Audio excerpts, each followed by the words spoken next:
Terrorismo e Comunismo, de 1920, é um livro escrito por Leon Trotsky e sua grande parte foi escrita e pensada dentro de um vagão de trem no meio da Guerra Civil Russa. Na maioria das vezes é um livro sobre ensinamentos táticos e estratégicos. Em setembro de 1918, após declararem oficialmente o Terror Vermelho, os bolcheviques, que haviam tomado o poder um ano antes, tiveram que lidar com as críticas internacionais de antigos marxistas, como Karl Kautsky, considerado de forma muito tosca como o pai do marxismo na sua época. Até mesmo chamavam de Papa do Comunismo. O livro é considerado por muitos militantes reformistas como o pior já escrito por Leon Trotsky. Considero isso justamente porque é um dos seus livros mais objetivos, isto é, onde Trotsky estava a poucas ideias com o menchevismo, e o seu maior representante direto internacional, que era Karl Kautsky. Kautsky argumentava ser desnecessário responder à violência com mais violência, e principalmente contra a ditadura revolucionária do proletariado.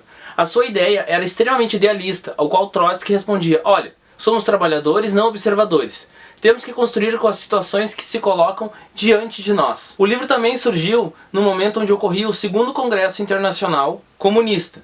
O movimento estava em ascensão no mundo inteiro. Surgiu neste período o Partido Social Democrata Independente da Alemanha, também conhecido como o SPD, mais famoso na historiografia como Independentes. O Unabhängige Sozialdemokratische Partei Deutschland tentavam manter uma posição centrista, isto é, nem um lado e nem o outro, na Revolução Alemã que começava a crescer no país e que já tinha derrubado o próprio Kaiser. Naquele momento histórico, muito diferente do que vivemos agora, isto é, desde a burocratização da União Soviética em 1920, os sociais-democratas estavam ridicularizados no mundo todo, não tinham mais importância significativa e nem força política. E isso fazia com que suas organizações se estraçalhavam, como o caso da bizarra Internacional 2:30, que um dia falaremos mais sobre aqui no canal. No livro, o Trotsky chega a falar como ele organizou o Exército Vermelho, elevando e ensinando os operários e os camponeses avançados a dirigir batalhões e destacamentos.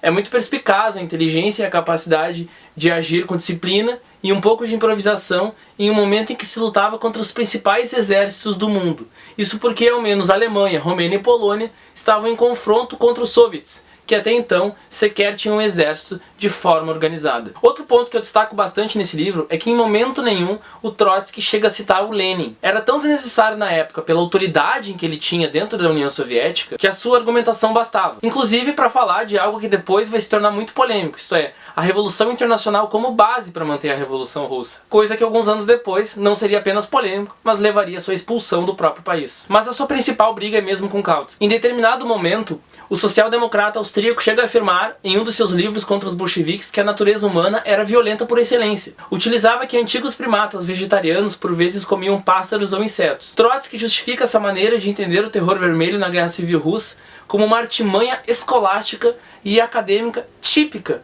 de leitores de gabinete como Kautsky era. Na página 254 do livro, Trotsky faz uma analogia bastante interessante em crítica ao pelego austríaco. Kautsky tem diante de si um piano político suficientemente completo para indicar a nota que daria à Revolução Russa o tom marxista correto. Mas Kautsky não toca, rejeita a melodia bolchevique, desafinada aos seus ouvidos, mas não procura outra. A resposta é simples: o velho pianista se recusa a tocar o instrumento da Revolução.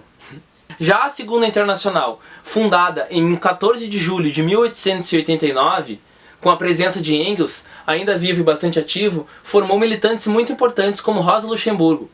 Mesmo sem anarcossindicalistas, deu continuidade aos trabalhos da Primeira Internacional, extinta logo após a Comuna de Paris, em 1871. No entanto, ao mesmo tempo em que o marxismo crescia na Europa, ele também arrastava para dentro do movimento, com toda a sua força, intelectuais oscilantes de classe média e classe média alta. Depois que começa a Primeira Guerra Mundial, cada partido da Internacional já começava a sentir a presença desses intelectuais. Os alemães tomam posição de seu Estado-nação, os italianos também, e assim por diante com quase todos eles. Por isso, Rosa Luxemburgo vai dizer: olha, essa Internacional parece um cadáver apodrecido, muito por sua própria culpa, inclusive. Esse momento era o fim histórico da Segunda Internacional, mas a Revolução Russa, já com a fundação da Terceira Internacional pelos bolcheviques, esses mesmos intelectuais oscilantes precisavam de prestígio para voltar a falar em nome do socialismo, mas não queriam aderir à bárbara ditadura do proletariado dos russos.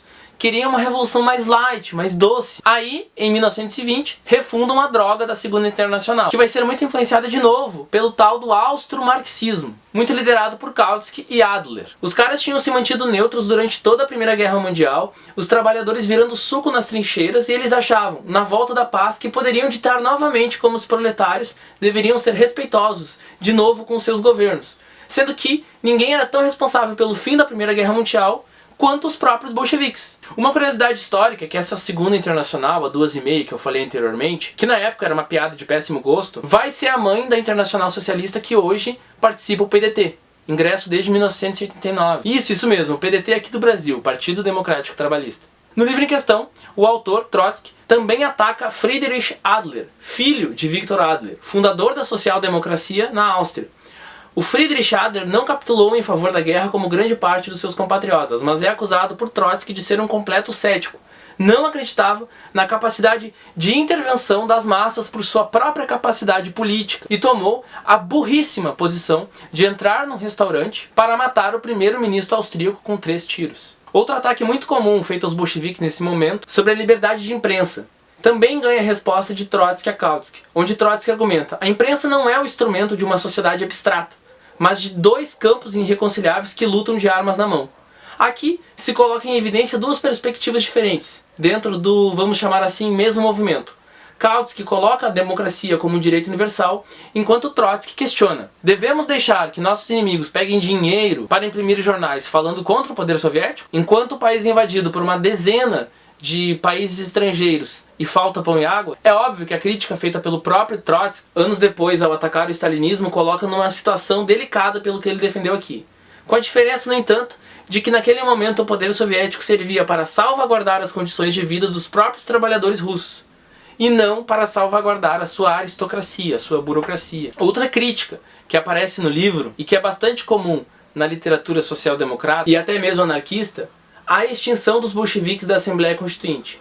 Aqui opõem-se soviets, organismo de luta dos trabalhadores, e o parlamentarismo. Isto porque o Kautsky estava dizendo: olha, como Assembleia Constituinte vocês podem conquistar a Bolsa de Valores e ficar com as finanças em dia. E o Trotsky vai dizer que não é isso que importa. Então, para encerrarmos de vez a questão que o livro traz, destaco mais um ponto bastante interessante: organização de uma república de trabalhadores nos próprios locais de trabalho. Sobre essa questão, o Trotsky dedica todo um capítulo sobre a indústria, onde responde à crítica de que os soviéticos faziam até então do trabalho obrigatório. Ele vai afirmar que historicamente o ser humano é um ser relativamente bastante preguiçoso, que precisou ser deslocado do seu descanso inúmeras vezes para jogar a humanidade para a frente com descobertas, invenções e outras questões, mas que principalmente na era de ascensão do capitalismo, o trabalho compulsório, isto é, o trabalho obrigatório, também era uma lei, e que numa república completamente destruída, portos, trilhos e prédios destruídos por guerras seguidas, não seria diferente. Aí ele também explica a necessidade de ainda se pagar o trabalho com o salário em dinheiro vivo. Uma crítica muito forte dos anarquistas da época, já que a tentativa de abolir o dinheiro não tinha dado certo. Ele vai afirmar que diante de um atraso econômico e tecnológico tão grande como estava a União Soviética, a abolição do salário era algo irreal naquele momento. Ele explica também o que poderia ser bastante contraditório na época. A tentativa de implementar o socialismo não abole a autoridade e hierarquia e chega a defender a direção unipessoal dos locais de trabalho. Como muitos sabem, o Trotsky foi responsável por trazer diversos oficiais czaristas para comandar os regimentos do Exército Vermelho pela capacidade de comando em campo que esses tinham. Aqui ele defende que a maior das boas vontades não substitui a experiência e o conhecimento técnico, e esta foi, sem dúvidas, a principal arma da vitória soviética naquele momento contra muitos exércitos muito mais bem preparados. Mas e os trabalhadores? Eles não comandavam nada e só obedeciam? Não. Agora eles tinham a possibilidade de aprender com seus antigos chefes para tomar no futuro seus lugares de trabalho. Cada um fazia de acordo com as suas capacidades. E essa, de fato, era a verdadeira meritocracia. Pois o sistema capitalista não é e nunca foi um sistema meritocrático. Somente baseado na posse e também na herança. De forma muito simples, o barbeiro que quisesse dirigir uma fábrica na época czarista era um sonhador. Já o barbeiro que quisesse dirigir uma fábrica na época dos soviets, se estivesse disposto a aprender passo a passo e não simplesmente por ser um trabalhador, poderia ganhar um local de destaque de acordo com as suas capacidades. Alguns anos depois, em 1923, o Trotsky escreveria um livro completamente diferente sobre a crítica e metodologia literária, literatura e revolução, que podemos falar aqui mais adiante, o que mostrava a capacidade do mesmo em mudar de assunto e manter a profundidade sobre tal assunto. No entanto, o que podemos concluir, depois de 100 anos desse livro escrito, é que os sujeitos aqui criticados perderam a batalha, mas no entanto estão vencendo a guerra. Já que hoje, na esquerda internacional, a posição que vence não é a de Trotsky e nem a de Lenin. E como a União Soviética não existe mais, nem burocratizada e nem revolucionária, seus algozes então fazem a festa.